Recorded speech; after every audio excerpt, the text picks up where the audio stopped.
Hi everybody, this is Marlene with Miami Ghost Chronicles, Stories of the Supernatural, and you're going to see some clips of a visit that I made on two different occasions, once during the daytime and once at night, to a small undisclosed cemetery not far from where I live, which is called Silvergreen Cemetery. And this cemetery was used from around the turn of the century, and the last burial was in 1955. And you'll see throughout the videos I'm kind of describing what the history of this cemetery is. And what's really interesting is this served the African American population that lived here in South Dade County throughout those years, because unfortunately the regular cemeteries segregated the populations, and sometimes didn't even permit burials from any other race except Caucasians. So what happened was, in this case, and like I said, you'll see the explanation throughout the video, that alternative methods were made. And what's really interesting is this is called Silvergreen Cemetery, and it's not a potter's field, because obviously these people were named, even though many of their graves are not there anymore. But at the same time, you realize that this is not, you go to some old cemeteries that are not in use anymore, and you still have the gate, or you still have an entrance, and there's some type of upkeep, and you go in there, and that doesn't exist for the cemetery. This basically has not been developed, thankfully, but it's just surrounded by a lot of agricultural area. There's no fancy gate, or just not even a gate, nothing. There's nothing here to designate that this was a burial place for human beings, which, from what I'm finding in my research, it puts it at about one step from an unofficial cemetery or a boneyard, or it's not even a pauper's grave, because a pauper's grave, those are usually designated as in one part of an official cemetery. And thankfully, it has not been built on. But I'm going to let you guys see, because I think it sheds a light on what old Florida was like. And you're going to find that situations like this, or scenarios like this, played out all over the country, especially when cities were developing, and you just had populations of either very poor people, or indigents, or transients, or people that for some reason were being excluded from the main facilities or the infrastructure that would start to be added into a city as it's starting to be created. So I think that it's very interesting, because it speaks about what was happening here in South Florida during the turn of the century. I hope you enjoyed. Here we go, guys.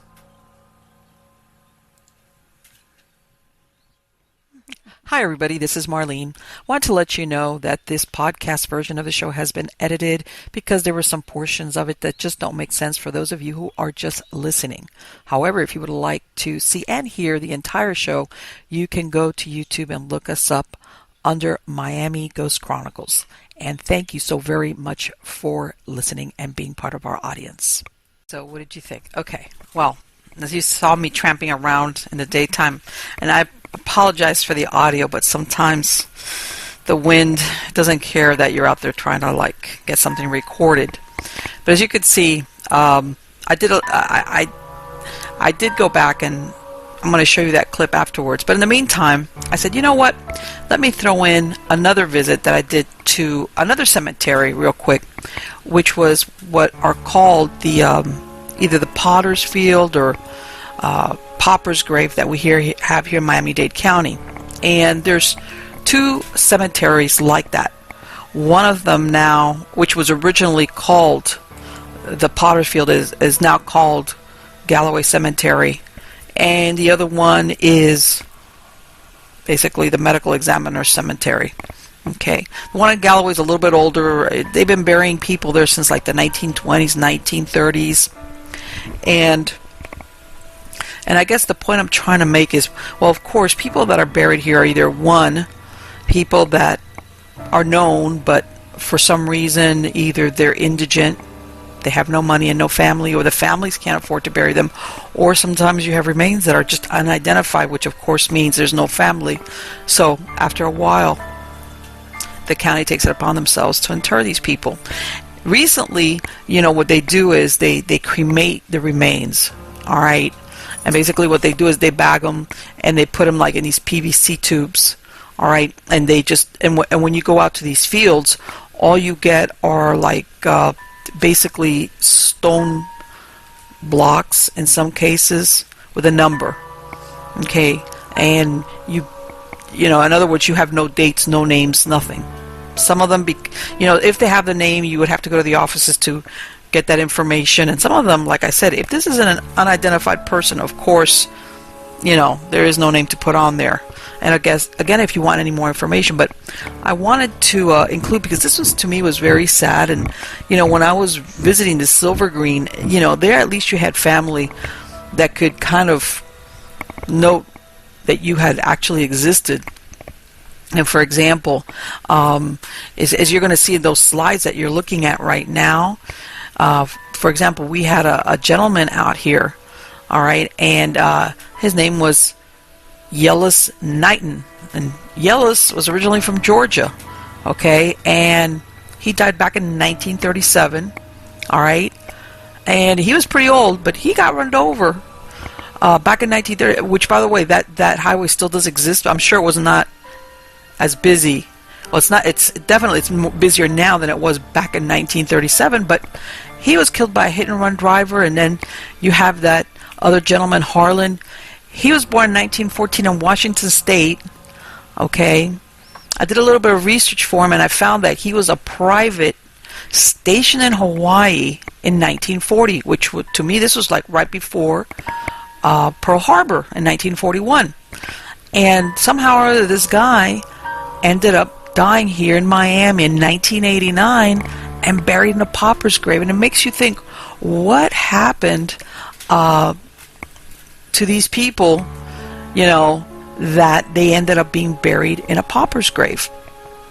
Now, and another thing I wanted to, you know, and I'm thinking to myself, well, can you imagine now in modern times where we have, there's records being kept as far as identification. Can you imagine when unidentified bodies were found and they were just buried, especially if there was some type of foul play involved? Nobody ever knew what happened to you or followed up on it. And I'm going to make a point here. These are two cases, okay? These were two bodies that were interred up in what they call the Indigent Cemetery in Orange County, okay? Which is like that area of Daytona Beach, a little bit further north in Florida, okay? First one is a girl by the name of Colleen Osborne. She's 15 years old. She disappears in March of 1984, and I think within a couple of weeks of her disappearance, they find a girl's body. All right? I read up on it, and apparently there was a little bit of misinformation with the coroner, but bottom line, they didn't identify her. She was unidentified, and she got buried in the Indigent Cemetery. Unnamed, unknown girl is found murdered by a fisherman. Okay? Now, back in, it was, I don't know if you guys have seen that show of Dr. G. She's the medical examiner for up in that area. All right? And she, I believe it was in, like in the 2000s, she actually was able to get some DNA, okay, and started again comparing the notes and verified that this was the body of Colleen Osborne, okay, that had disappeared back in 1984. And not only that, that they believe she was one of the victims of serial killer Christopher Wilder, okay, because he just happened to have been in Daytona Beach at the time that she disappeared. So they're almost pretty sure, because remember, he killed himself when he was surrounded by police, so there's no way to actually, but they're, from what I read, they're pretty sure that he murdered this girl, you know, on his way to kill other girls and eventually kill himself. Now, the other one, again, was also in Orange County. All right, this was back in 1986. Back in 1986, there's a girl who's crossing I-4, Interstate 4, which is a super busy highway. Okay, she gets struck by a truck, gets killed instantly. Okay, no identification. Again, she's interred in the Indigent Cemetery. Back in 2009, one of her friends, who she originally was, by the way, because at that time they didn't know. Starts looking her up. Bottom line, traces her because they had done an artist rendition of her as an unidentified victim and identified her as Serena Ballant. Okay, when she got killed, she was 17 years old. She was originally from Wyoming. She had run away from her 42-year-old abusive husband. That's how she ended up down here in Florida. And what's even sadder is none of her family members had ever reported her missing. Okay? In other words, if it hadn't been for that friend of hers from many years ago who decided to try to find her and look up and see what was going on with her, nobody would have been any the wiser as to what happened to Serena. So, and this goes to show you sometimes how important it is just to have somebody to say who you were, what happened to you, even if it is one person. Now, you're going to see me go into the night visit over to Silvergreen. And the reason also I wanted to point out these little stories about just the indigent or the Pauper Cemetery and here in Miami-Dade County and up in Orange is that some of these are the settings for what I call intelligent hauntings. And let me explain why. Because these are the people, this sometimes, besides the fact that some of them are murdered or die violently and suddenly, it's that they have no one to say what happened to them or to even let their families know. Or let's say even the case of Yellis, he got run over by hit and run. I didn't find any information where that person that killed him was ever brought to justice. Okay, so again, these are all, in my experience, are the circumstances that produce intelligent hauntings of people who don't rest easy, sometimes because they had a very tumultuous life, but after death, they have this unresolved, just for somebody to say, I mattered, I was important, this is what happened to me, or this is who I am, like these two girls who lay for so many years in graves with no type of identification and nobody none the wiser as to who they truly were. So anyway, we're going to go into the nighttime visit over to Silvergreen, and you're going to see I've got my ovilus working again. And it proves to be a really interesting visit because, of course, one thing is to go to a cemetery in the daytime. Totally different when you go there at night. So, guys, check it out. I hope you like it.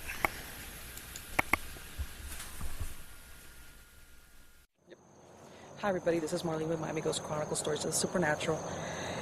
And as promised, I've come back here to the Silvergreen Cemetery, which is an African-American cemetery that served the area of Homestead, Goulds, Princeton, and, part of the show is I'm going to show when I was out here in the daytime. And basically, what it was, the Drake Lumber Company asked the Masons who owned this piece of property if it was okay for them to go ahead and bury their workers here. Okay, so what happened was that the Masons agreed to that. Okay, what is this? Okay, something broke here. But anyway, so, come on. Ooh. Okay, somebody broke a pipe or something here. Okay, so as you know, guys, I was out here during the daytime, and I looked at, right now there's about 5 tombstones that are left, that are actually standing, and right now what we've got also is a lot of shallow indentations. Okay, so anyway, you're going to see that when I was out here in the daytime, I said, well, you know what? I want to come back out here in the nighttime because I'm very curious to see if we pick up anything. And I have my little mini ovilus ready to go. Okay, I'm going to turn it on.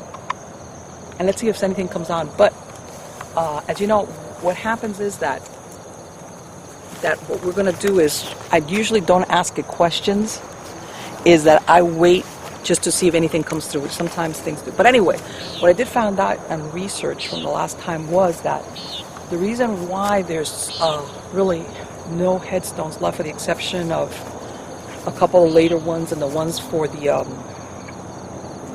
military guys, was that most of the families they only put wooden crosses because they were poor, and there's a big difference in price between a wooden cross and a wooden or a tombstone that's carved and etched. So of course, the last burial having occurred here in 1955, kind of like it left, those crosses to deteriorate. And I mean, there was burials here since the turn of the century.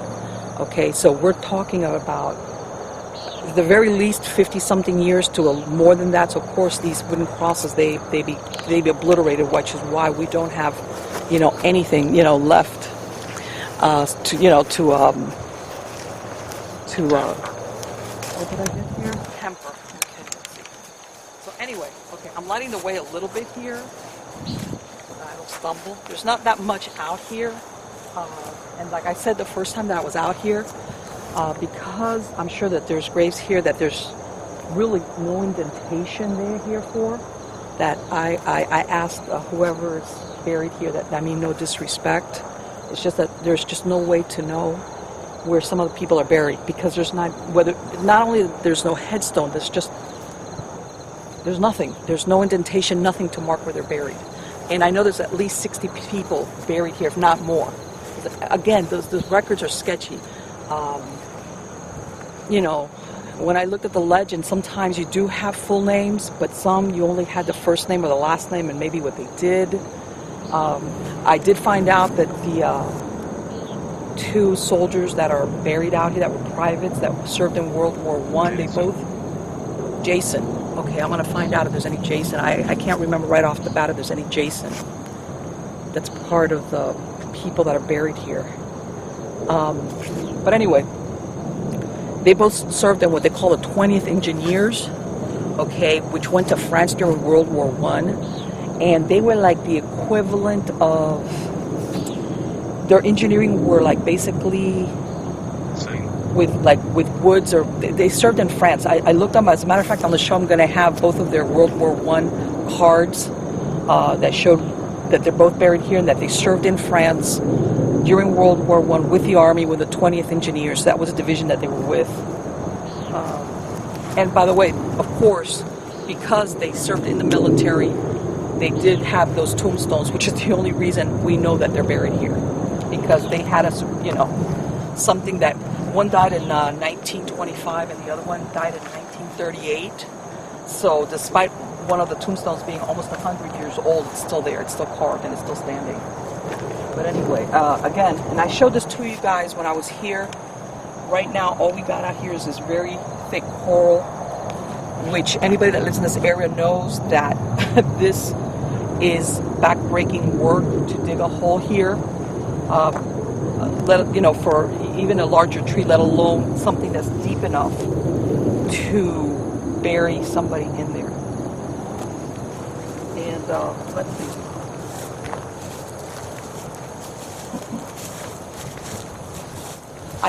Thankfully, like the last time I was here during the daytime, there was a lot of wind. It was very windy. It was really difficult, and now I'm very glad that that there's hardly any wind. And when I was out here, I had a lot of people when I was live streaming on Facebook and on Twitter via Periscope. There were people asking if I was going to come back out that night. Unfortunately, the weather was not that good. Had been raining all afternoon. This is not the place to be out if it's raining. You can easily get struck by lightning. Plus, it's not a place to be out here when it's raining. But let's see if anybody shows up. By the way, guys, if you do see something behind me, or you hear something, let me know once I release this show, because I really would like to. I know that sometimes people see things, especially from behind the person. Come on. So let's see, this is, I'm not going to go all the way back, but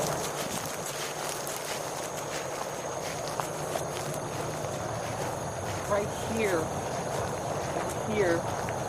we've got one of the first, probably right here, one of the shallow indentations. That, there was a grave, and like I said,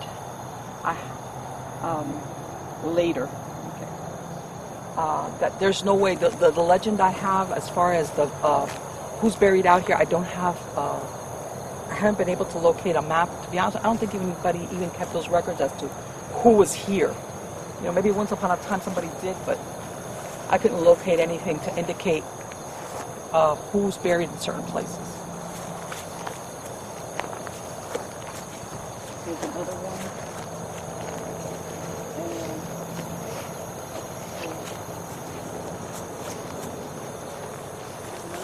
What we're gonna do is I'm gonna hang out a little bit by the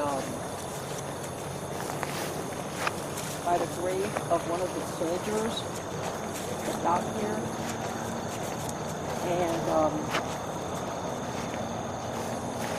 this is John Thomas Bird. Like I said, he served in the Pauper. You know what? That's very significant. Because who knows what this guy might have died with, which, by the way, I found out, you know, he died in 1938. Drink.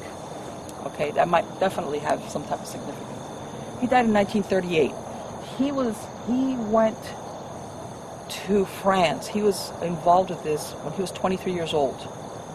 Between 1918, by the time 1919 rolled around, he had already come home.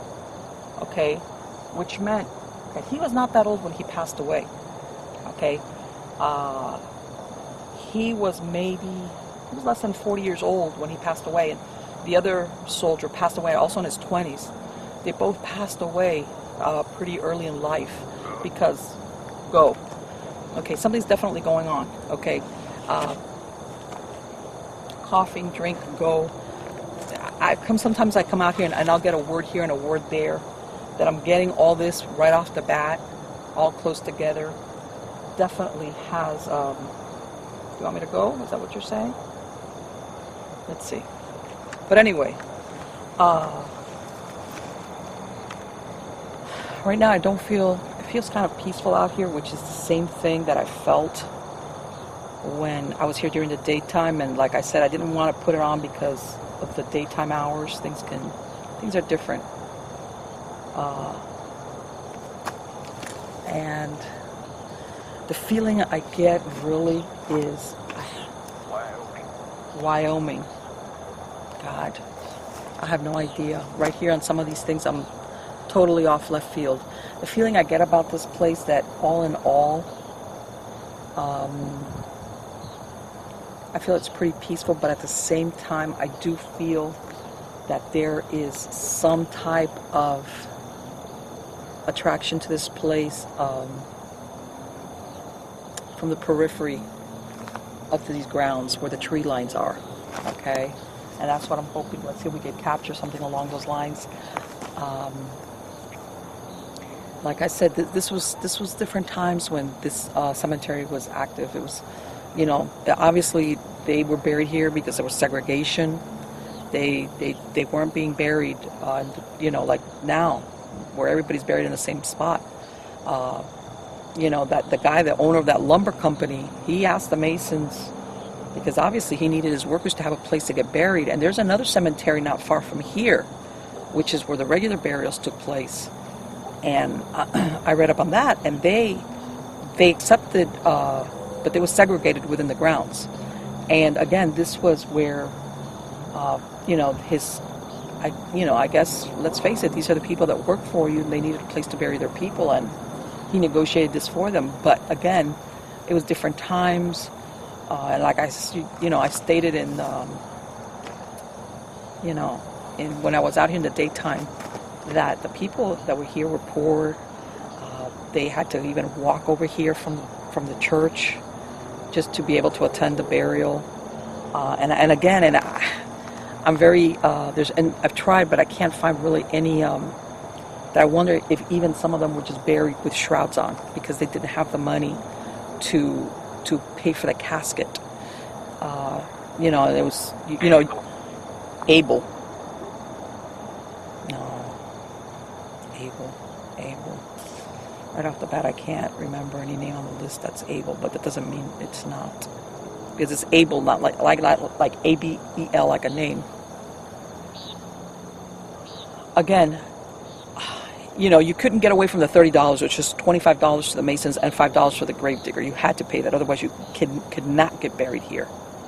But what if you didn't have $150, or your family, or they passed the hat around and you didn't have $150 for a casket? I would not be surprised if a lot of the people here, where if they didn't have family or friends, or if their means were very reduced, that they had to end up just basically putting them in a shroud and putting them in the ground. That's not beyond. That's the more I research this, I find that that's very possible. So anyway, let's see if anything happens. I mean, there's another. I'm going to take you to the other grave of the other soldier. Okay, and again, these are the vaults over here that are over here in the middle of this, which I have no idea if these vaults have anything to do with anything. Now, I was out here like a week ago, and that sign is standing up, so I guess somebody was out here during the daytime. Jonathan. I'm getting a lot of names. Abel, Jonathan. That's really weird. Okay. Jeffrey. Okay, see? That's what I'm saying. I'm getting name after name after name after name. That there's somebody here definitely is trying to communicate. Like I said, it's going to be more than one. When I start getting all these names, sometimes I run this and I'll get one name, and then I don't get another name maybe for the rest of the night, and I'm getting them right back to back. Okay, so it's obviously somebody is out here. Whether they were buried here or not, okay, there's still something going on out here. Let's see. Now,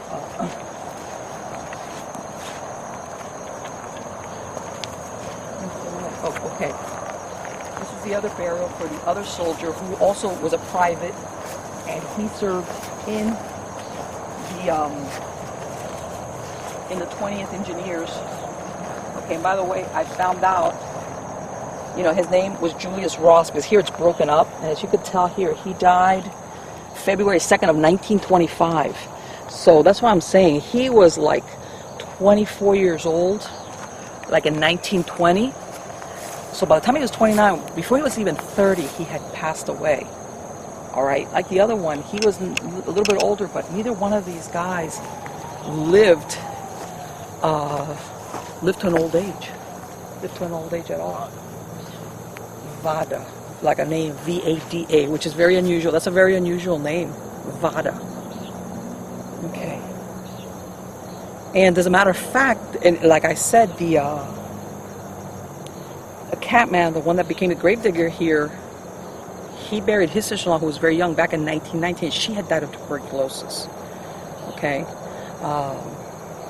Remember here in South Florida or Miami, in 1899, we had a big yellow fever epidemic that killed a lot of people here, and what eventually became Miami. A lot of people died. Then, as everybody knows, between like 19, 16, 17, 18, maybe as far as 19, there was Spanish influenza ravaged around the world. Okay, but again, unfortunately, sometimes they really didn't keep good records.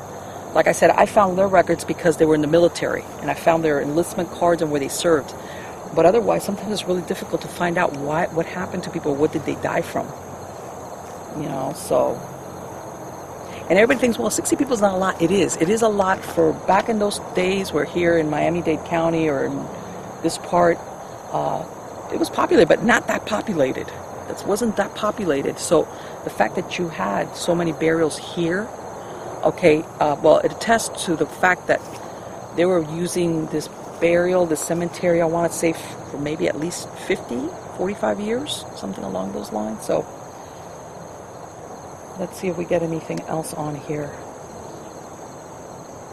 Let's stay a little bit quiet here and see what's going on. And you know what? The feeling I get is I'm gonna put it out there, because I get, and I found this time after time, that when you try to, or you're available to get communication from the other side, the ones that show up sometimes aren't necessarily what everybody expects. You're in the cemetery. It's going to be the people that are buried here. You might get entities that are not buried here, but do want to make their presence known. They have a message. They have something. And that's why I'm getting all those names. So that's why I'm saying, even though I can't say yes or no, whether some of these names are on that list of burials that are here, that doesn't mean that that spirit or that's coming out with those names is not, you know, it doesn't mean that, it doesn't matter if they're not buried here, I guess is what I'm trying to say. So, treat.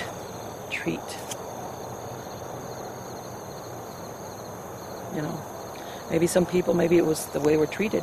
You know, that's a very difficult thing sometimes to read into. What does it mean, treated well, treated badly? In my experience, when somebody talks about treatment or treat as they were treated in the, you know, from the other side, is that they're not happy with the treatment they got. Very rarely do you get communication that they were treated well, especially when there's some type of, you know, it is any type of anybody attempting to make finger. Well, okay, well, finger. See, some of these words sometimes, and I know sometimes when they're communicating from the other side, this is the best they can do, but sometimes it's like really difficult, like to connect this to tumor. Okay, say finger, tumor, something like that. You absolutely, this is the kind of communication where they're trying to say, this is what happened to me. And some people are thinking, well, what does it matter? Okay, I saw something over here. Hold on a minute. I saw a shadow, like, on my camera person's shoulder, like moved like really quick.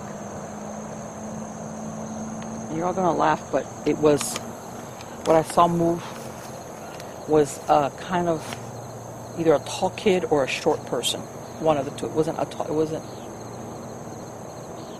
like, yeah, whoa. It's like, yeah, that was very unusual.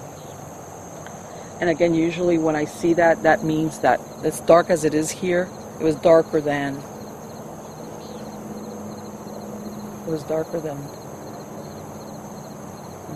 okay, let's see. But anyway,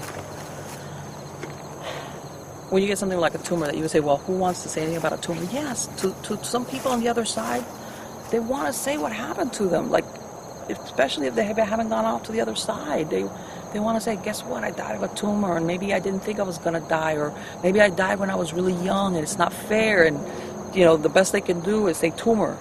You know, like there's more to that. That's their story.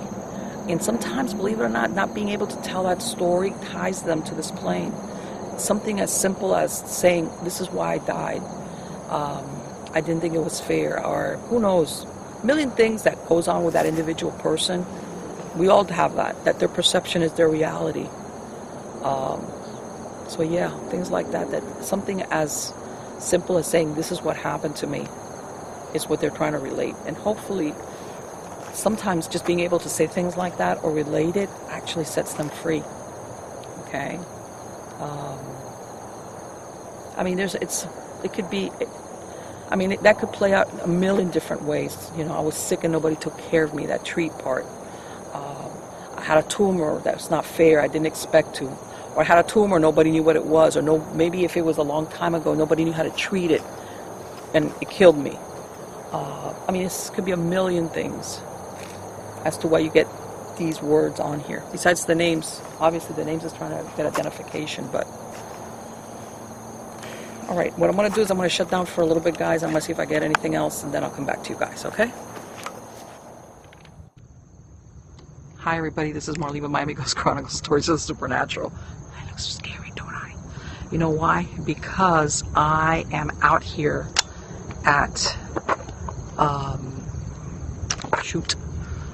at Silvergreen Cemetery, okay?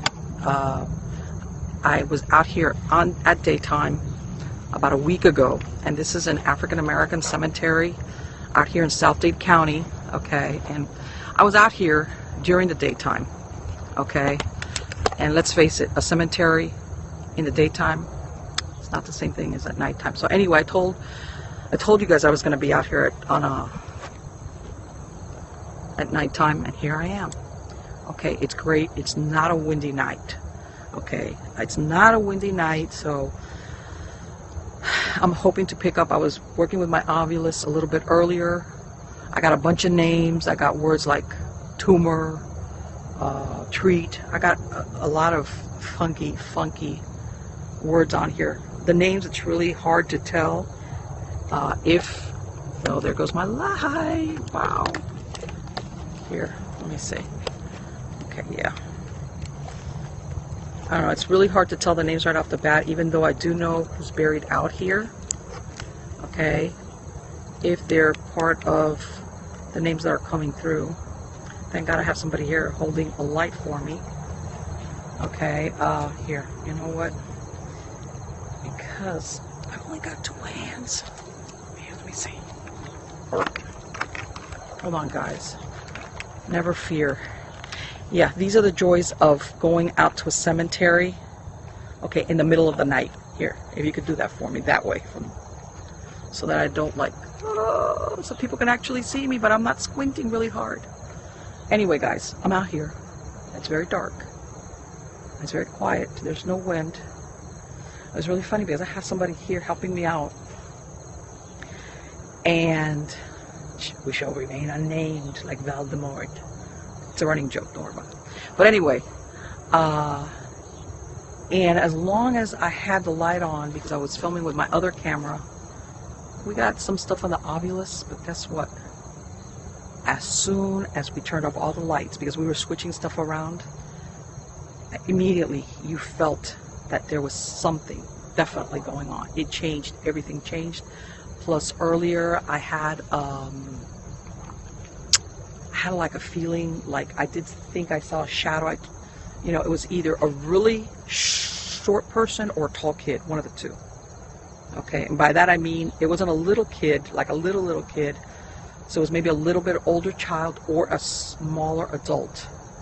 Okay, but it was really unusual because it was earlier that this person that's here with me, I said, you know what, I get this feeling that whatever's here is on the periphery, like out by the tree lines, but it's not close by.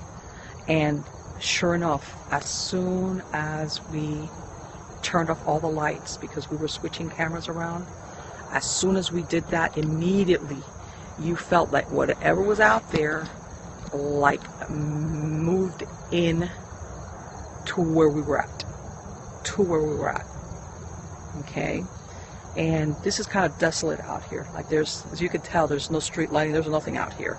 Okay, now in a minute I'm gonna turn the screen around so you guys can see. I'm gonna take you around through some of the graves that are out here, which I said, which I hope you guys catch my YouTube show, which I'm gonna do everything that I filmed out here in the daytime and at nighttime. Miami Ghost Chronicles every Friday at 7 p.m. on YouTube. But anyway,